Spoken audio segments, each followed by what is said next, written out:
कहानी शुरू होती है इंग्लैंड में, जहां एक रहस्यमयी ज़ॉम्बी वायरस अचानक फैलता है। ये वायरस इतना तेज है कि लोग समझ भी नहीं पाते और देखते ही देखते मौत के मुंह में समा जाते हैं। इस तबाही के बीच एक छोटा लड़का अपनी आंखों के सामने अपनी माँ और बहन को मरते देखता है। उसका मासूम मन घबराहट और डर से भर जाता है। वो भागता हुआ अपने पिता के पास मदद मांगने जाता है, लेकिन वहाँ जो होता है वह उसे और भी तोड़ देता है। उसका पिता, जो शायद पहले से ही वायरस की चपेट में आ चुका है, एक अजीब सी शांति के साथ कहता है, इन्फेक्टेड लोग अमर हो गए हैं। वो अपने बेटे को एक चांदी का क्रॉस लॉकेट देता है, जो शायद उसकी आखिरी निशानी है। फिर एक पादरी की तरह दोनों हाथ फैलाकर वो मौत को गले लगाने के लिए तैयार हो जाता है। लड़का डर और सदमे में पास के सीवर में छिप जाता है। वहाँ से वो देखता है कि उसका पिता भी ज़ॉम्बी बन चुका है। उसके चेहरे पर अब इंसानियत की कोई निशानी नहीं बची। ये दृश्य न केवल कहानी का आधार तैयार करता है, बल्कि उस छोटे लड़के के मन में एक गहरी छाप छोड़ता है, जो आगे चलकर उसकी जिंदगी को हमेशा के लिए बदल देता है। अब कहानी 22 साल आगे बढ़ती है। इंग्लैंड अब पूरी तरह एक ज़ॉम्बी नेशन बन चुका है। जमीन पर इंसानों की जगह ज़ॉम्बीज का राज है और सिर्फ कुछ ही सर्वाइवर्स बचे हैं। यह सर्वाइवर्स तट से दूर एक छोटे से आइसलैंड पर बस्ती बनाकर रहते हैं, जहां जिंदगी सादी लेकिन सुरक्षित है। यहाँ वायरस का खतरा नहीं है और लोग एक दूसरे के सहारे जी रहे हैं। लेकिन इस शांत बस्ती में भी नियम सख्त है और हर लड़के को बड़ा होने से पहले एक खतरनाक रिवाज से गुजरना पड़ता है, मैनलैंड जाकर एक ज़ॉम्बी को मारना। यह रिवाज न केवल हिम्मत का इम्तिहान है, बल्कि यह दिखाता है कि इस नई दुनिया में सर्वाइवल के लिए कितनी क्रूरता चाहिए। वही छोटा लड़का, जो अब पैक नाम का एक जवान बन चुका है, अपनी बीमार माँ के पास जाता है। उसकी माँ की हालत नाजुक है, उसे बार बार बुखार आता है और कभी कभी वह बेहोश हो जाती है। पैक अपनी माँ के लिए एक स्मोक मीट का टुकड़ा लाता है, जो वह खुद नहीं खाता। इस छोटे से दृश्य में उसका माँ के प्रति प्यार और त्याग साफ झलकता है। वो अपनी माँ को बताता है कि उसे मेनलैंड पर ट्रायल के लिए जाना है। माँ, जो पहले से ही कमजोर है, इसका विरोध करती है। वो नहीं चाहती कि उसका बेटा इस खतरनाक मिशन पर जाए, लेकिन उसकी हालत उसे रोकने की ताकत नहीं देती। दूसरी तरफ पैक का पिता जैमी इस रिवाज का समर्थन करता है। जैमी चाहता है कि उसका बेटा जल्दी मैन बने और इस ज़ॉम्बी भरी दुनिया में अपनी जगह बनाए। जैमी का किरदार जटिल है। वो एक सख्त पिता है जो अपने बेटे को मजबूत बनाना चाहता है, लेकिन उसकी सख्ती में कहीं न कहीं प्यार भी छिपा है। पूरा आइसलैंड पैक और जैमी को विदा करने के लिए इकट्ठा होता है। वो आइसलैंड के इकलौते एग्जिट तक पहुंचते हैं, जहां गार्ड्स एक भारी भरकम गेट खोलते हैं। गेट के उस पार समुद्र में एक रास्ता दिखता है, जो सिर्फ टाइड कम होने पर नजर आता है। जैमी हिसाब लगाता है कि उनके पास सिर्फ 4 घंटे हैं, जिसमें उन्हें एक ज़ॉम्बी मारकर वापस लौटना होगा। समुद्र के किनारे सारे पेड़ काट दिए गए हैं, क्योंकि ये आइसलैंड का मुख्य एनर्जी सोर्स है। इस छोटे से विवरण से दुनिया की कमी और संसाधनों की जंग साफ दिखती है। दोनों सबसे ऊंचे पीक पर चढ़ते हैं, जहां से मेनलैंड का विशाल डरावना नजारा दिखता है। पैक पहली बार इतनी बड़ी जमीन देखता है और उसका मन उत्साह और डर से भर जाता है। जेमी हंसकर कहता है, तू महीनों चल सकता है, फिर भी तट दिखना बंद हो जाएगा। ये लाइन न केवल मेनलैंड की विशालता दिखाती है, बल्कि उस अनजाने खतरे का भी एहसास कराती है जो वहाँ इंतजार कर रहा है। जंगल में घुसते ही जैमी पैक को क्रोलर ज़ॉम्बीज के बारे में बताता है। ये ज़ॉम्बी घास और कीड़े खाते हैं और उनकी कमजोरी उनकी गर्दन के ऊपर का हिस्सा है। पैक पहली बार ज़ॉम्बी देखता है और उसका डर साफ दिखता है। जैमी उसे तीर चलाने की ट्रिक्स सिखाता है, लेकिन तभी पीछे से एक क्रोलर चुपके से आता है। पैक डरते हुए भी तीर चलाता है और वह सीधे ज़ॉम्बी की गर्दन में लगता है। दूसरा क्रोलर जैसे ही हमला करने वाला होता है, जैमी उसे एक तीर से ढेर कर देता है। वो पैक की तारीफ करता है। क्या निशाना था। इस पल में पैक को अपनी ताकत का पहला एहसास होता है और जैमी का गर्व उसे और हिम्मत देता है। समय बाकी होने की वजह से जैमी उसे मैनलैंड की दुनिया दिखाने ले जाता है, जहां आइसलैंड जैसे बड़े जानवर नहीं मिलते। ये दृश्य मैनलैंड की बर्बादी को और गहराई से दर्शाता है। एक ऐसी दुनिया जहां प्रकृति भी अब इंसानों की नहीं रही। थोड़ी देर बाद वो एक पुरानी जीर्ण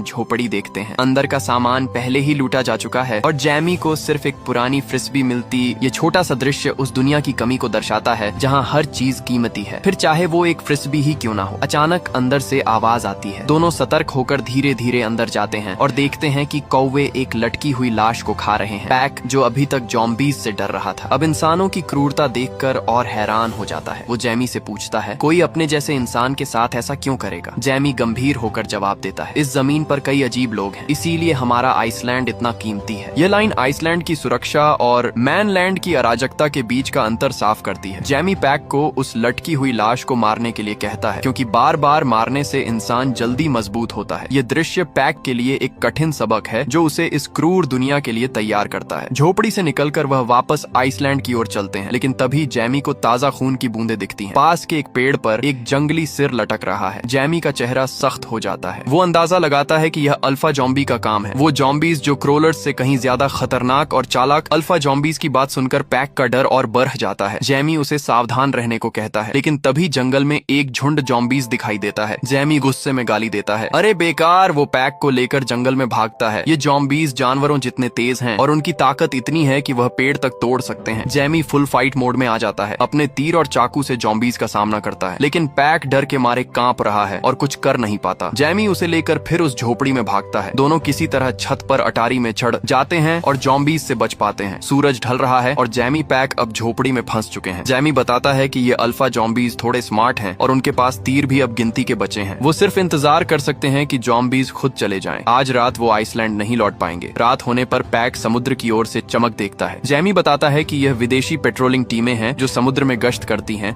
ताकि कोई इस ज़ॉम्बी संक्रमित जमीन से बाहर न भागे। लेकिन तभी पैक का ध्यान जंगल की ओर से आने वाली आतिशबाजी पर जाता है। रंग बिरंगी रोशनी रात के अंधेरे को चीरती है और पैक के मन में उत्सुकता जागती है। जैमी की आंखें भी चमकती हैं, लेकिन वो कहता है कि उसे नहीं पता यह क्या है। दोनों थकान और डर की वजह से सो जाते हैं, लेकिन तभी जोर का झटका लगता है। कुछ जंगली जानवर झोपड़ी के पास से गुजर रहे हैं और पुरानी झोपड़ी टूटने की कगार पर है। जैमी पैक को लेकर बाहर भागता है, लेकिन उसे डर है कि अल्फा ज़ॉम्बी कहीं पास ही हो। वो बिना रुके तट की ओर भागते हैं। टाइड अभी पूरी तरह कम नहीं हुआ, लेकिन जैमी हिसाब लगाता है कि पानी घुटनों तक ही होगा और वह वापस जा सकते हैं। आधे रास्ते में कोई ज़ॉम्बी पीछा नहीं करता और दोनों राहत की सांस लेते हैं, लेकिन तभी ऊपर से पक्षी उड़ते हैं और जैमी को कुछ गड़बड़ लगता है। वो पीछे मुड़कर देखता है, एक अल्फा ज़ॉम्बी उनका पीछा कर रहा है। उसकी आंखें लाल हैं और उसकी रफ्तार इतनी तेज है कि वो पानी में भी नहीं रुकता। जैमी चिल्लाता है, पैक भाग, लेकिन पानी उनकी स्पीड कम कर देता है। ज़ॉम्बी और करीब आ रहा है। तभी आइसलैंड के गार्ड्स उनकी चीख सुन लेते हैं। वो डिफेंस सिस्टम चालू करते हैं और कई राउंड फायरिंग के बाद ज़ॉम्बी मरता है। आइसलैंड का लीडर दोनों को चेक करता है कि कहीं वो इन्फेक्टेड तो नहीं। फिर धीरे से गेट खोलता है पैक, जिसने ट्रायल पूरा किया। आइसलैंड का हीरो बन जाता है। जैमी को अपने बेटे पर गर्व है, लेकिन इस जीत में भी एक खटास है जो आगे की कहानी में सामने आती है। ट्रायल के बाद आइसलैंड में पार्टी होती है, लेकिन पैक देखता है कि जैमी गायब है। वो बाहर ढूंढने जाता है और देखता है कि जैमी गांव की एक लड़की के साथ फ्लर्ट कर रहा है। यह दृश्य पैक के लिए एक धक्का है। वह गुस्से और दुख में घर भागता है। वहाँ उसका नाना, जो अभी जाग रहा है, पैक से मेनलैंड की कहानी सुनना चाहता है। पैक पहाड़ों, तेज ज़ॉम्बीज़ और जंगल के दक्षिण पश्चिम में देखी आतिशबाजी की बात करता है, लेकिन आतिशबाजी का जिक्र सुनते ही नाना का चेहरा बदल जाता है। वो डरते हुए कहता है कि वो आतिशबाजी शायद केल्स नाम के एक पुराने डॉक्टर की हो सकती है जो पहले मशहूर था। पैक को समझ नहीं आता कि जैमी ने इस डॉक्टर की बात क्यों छिपाई। नाना और डरते हुए कहता है, वो आदमी अजीब है, जैमी ने नहीं बताया तो कोई वजह होगी। ये रहस्य पैक के मन में एक नई आग जला देता है। अगले दिन जब जैमी लौटता है, पैक उससे सवाल करता है, तुमने डॉक्टर की बात क्यों छिपाई? क्या तुम नहीं चाहते कि माँ ठीक हो? जैमी सफाई देता है कि वो डॉक्टर पागल है। कई साल पहले जब वो खाना ढूंढने गया था, उसे बदबू आई। दूर देखा तो ढेर सारी लाशें पड़ी थीं और वो डॉक्टर उन्हें जला रहा था। जैमी को लगा कि वो खतरनाक है, इसलिए उसने फिर कभी उससे मिलने की कोशिश नहीं की। लेकिन पैक को लगता है कि जैमी उसकी माँ के मरने का इंतजार कर रहा है ताकि वह गांव की लड़की के साथ खुलकर रह सके। गुस्से में जैमी पैक को थप्पड़ मारता है। पैक रोते हुए अपनी माँ के पास भागता है। उसे लगता है कि सिर्फ उसकी माँ ही उससे सच्चा प्यार करती है। वह अपनी माँ को मरने नहीं देना चाहता। पैक के दिमाग में एक खतरनाक आइडिया आता है। वह अपनी माँ को बचाने के लिए कुछ भी करने को तैयार है। अगली सुबह वह चुपके से आइसलैंड की एक झोपड़ी में आग लगा देता है। गार्ड्स को आग बुझाने के लिए भेजता है और कहता है कि वह गेट संभाल लेगा। फिर वह अपनी बीमार माँ को लेकर आइसलैंड से भाग निकलता है ताकि उस डॉक्टर को ढूंढे जो शायद उसकी माँ को बचा सके। माँ की बीमारी अजीब है, उसे बार बार बुखार आता है। कभी कभी वह बेहोश हो जाती है, लेकिन जब ठीक होती है तो नॉर्मल लगती है। माँ को पैक का यह रिस्की प्लान पसंद नहीं, लेकिन टायर्ड की वजह से वह वापस भी नहीं जा सकती। वो मजबूरी में पैक के साथ डॉक्टर को ढूंढने निकल पड़ती है। पहली रात वह एक पुरानी बिल्डिंग में रुकते हैं। पैक अपनी माँ को आराम करने को कहता है और बाहर पहरा देता है, लेकिन थकान की वजह से वह सो जाता है। एक क्रोलर ज़ॉम्बी धीरे धीरे पास आता है और उसकी गर्दन के करीब पहुंचता है। तभी पैक की नींद खुलती है और वह देखता है कि ज़ॉम्बी मरा पड़ा है। उसकी माँ ने उसे मार दिया था। ये दृश्य माँ बेटे के रिश्ते की मजबूती को दिखाता है, जहाँ माँ अपनी कमजोरी के बावजूद अपने बेटे की रक्षा करती है। दोनों आतिशबाजी की दिशा में पड़ते हैं, लेकिन माँ की हालत बिगड़ती जा रही है। उसे अब नाक से खून भी निकलने लगा है। पैक बहुत डर जाता है। जब वो माँ का खून पहुंच रहा होता है, तभी खेत में एक ज़ॉम्बी दिखता है। पैक तीर चलाता है, लेकिन शोर से और ज़ॉम्बी आ जाते हैं। माँ बेटा भागते हैं